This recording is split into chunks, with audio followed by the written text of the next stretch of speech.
یا نبی سلام علیکہ، یا رسول سلام علیکہ۔ یہ انسانی فطرت ہے، جس نے خوشحالی دیکھی ہو وہ آرزو ضرور کرتا ہے کہ کاش کہ آج میری ماں زندہ ہوتی۔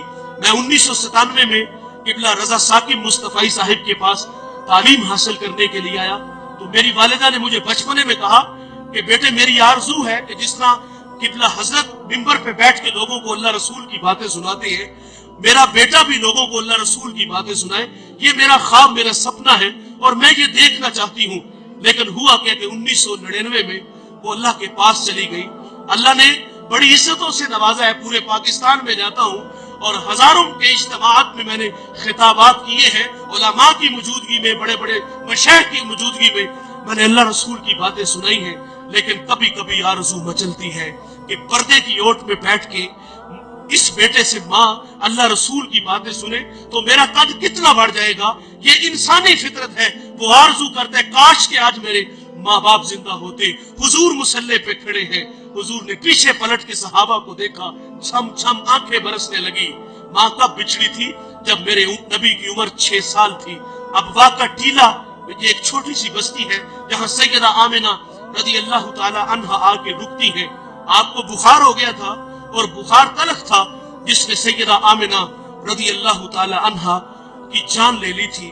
سانسیں ٹوٹنے لگی تو حضرت آمنہ نے ام ایمن کو کہا کہ میرے بیٹے محمد کو امیر قریش تک پہنچا دینا، اور وقت رخصت حضور کو پاس بلا لیا۔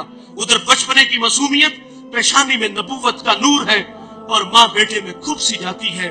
دو ایک باتیں کی اور پھر ہمیشہ کے لیے پہاڑوں میں سو جاتی ہے۔ فرماتی بیٹے کل حی میت کل جدید بال کل کبیر یفنا وانا میتۃ وذکر باق وولدت طہرا۔ فرمایا بیٹے ہر نئی چیز نے پرانا ہو جانا ہے، ہر باقی نے فنا ہو جانا ہے۔ فرمایا بیٹے میں بھی جا رہی ہوں لیکن سنو میرا ذکر باقی رہے گا، وہ اس لیے کہ میں تیرے جیسا سونا محمد چھوڑ کے جا رہی ہوں۔ سانسوں کی مالا ٹوٹ گئی، موتی کہیں فضا میں بکھر گئے۔ حضور ماں سے لپٹ گئے اور لپٹ کے اتھرو بہاتے ہیں اور فرماتے امی آپ کیوں نہیں بولتی، آپ آنکھیں کیوں نہیں کھولتی؟ ہستا چمن خاموش ہے، جانے والے لوٹ کر کبھی بھی نہیں آتے، لیکن کچھ جانے والے ایسے ہوتے ہیں جو دلوں میں دھڑکن بن کے رہتے ہیں، خوشبو ہوتے ہیں جو پاس پاس رہتے ہیں۔ حضور ماں سے لپٹ کے ماں کی جدائی میں روتے ہیں، پھر اپنے ننھے ننھے ہاتھوں سے کالے پتھروں کی قبر بناتے ہیں، اس میں آنسوں کا چھڑکاؤ کرتے ہیں۔ جہاں تک ماں نظر آتی رہی پلٹ پلٹ کے ان کالے پتھروں والی قبر کو دیکھتے ہیں۔ میں نے حضور کی ماں کی قبر کی 2 دفعہ زیارت کی ہے۔ ہم جب پہلی دفعہ آپ کے مزار پہ حاضر ہوئے، یہ مدینہ سے 350 کلومیٹر کے فاصلے پر ابوا کا ٹیلا آتا ہے۔ ہم رات 1:45 بجے پہاڑ کے نیچے تھے تو ماحول بالکل خاموش تھا، ہوا کا کہیں سے کوئی ایک جھونکا بھی نہیں آیا تھا۔ لیکن جب سیدہ کے قدموں میں کھڑے ہوئے تو یقین جانو ایسے لگتا تھا کہ اللہ نے جنت کے 8 دروازے ہی کھول دیے ہوں۔ جنت سے ٹھنڈی ہوائیں آج بھی سیدہ کو سلام کرنے آتی ہے۔ حضور پلٹ پلٹ کے ان کالے پتھروں والی قبر کو دیکھتے ہیں اور واپس لوٹ آتے ہیں۔ ام ایمن کہتی میں جب نیچے پہاڑ سے اتری تو پیچھے پلٹ کے دیکھا تو حضور میرے ساتھ نہیں تھے۔ فرماتی میں دوبارہ پھر پہاڑ پہ چڑھی اور میری آنکھیں کیا دیکھتی ہے، حضور ماں کے سرانے کھڑے ہیں اور وہاں کھڑے ہو کر کہہ رہے تھے کہ ماں جی آپ تو جانتے ہو کہ میرا اس دنیا میں آپ کے سوا کوئی بھی نہیں ہے۔ ام ایمن کی بھی جان نکل گئی، حضور کو سینے سے لگا لیا۔ آقا فرمایا کرتے تھے ام ایمن میری ماں کے بعد میری ماں لگتی ہے۔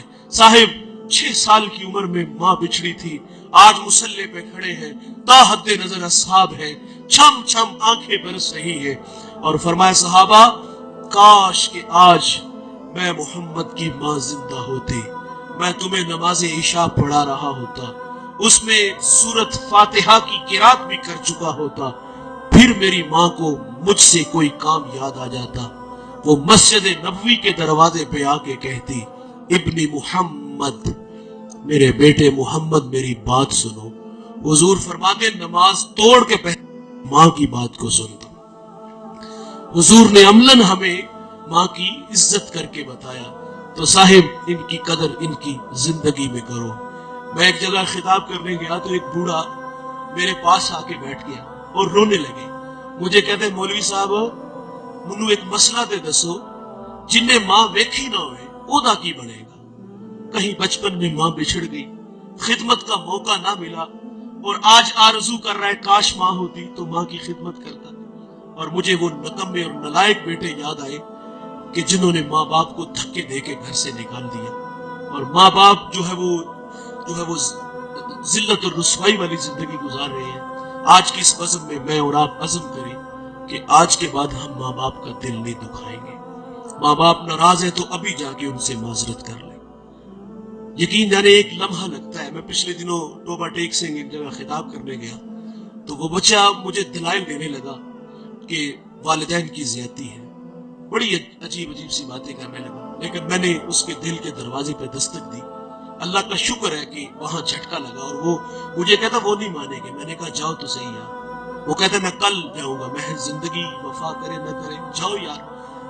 وہ 10 منٹ بعد واپس آیا، وہ کہتا یار یہ تو کائنات ہی عجیب سی ہے۔ میں بس جا کے ہاتھ باندھ کے کھڑا ہوا ہوں اور مجھے میرے باپ نے مجھے سینے سے لگا لیا۔ یہ بڑے کمال کے لوگ ہیں، ایک بار ملیں گے دوبارہ نہیں ملیں گے۔ اللہ تعالیٰ سے دعا ہے کہ اللہ ہمیں ان کی قدر کرنے کی توفیق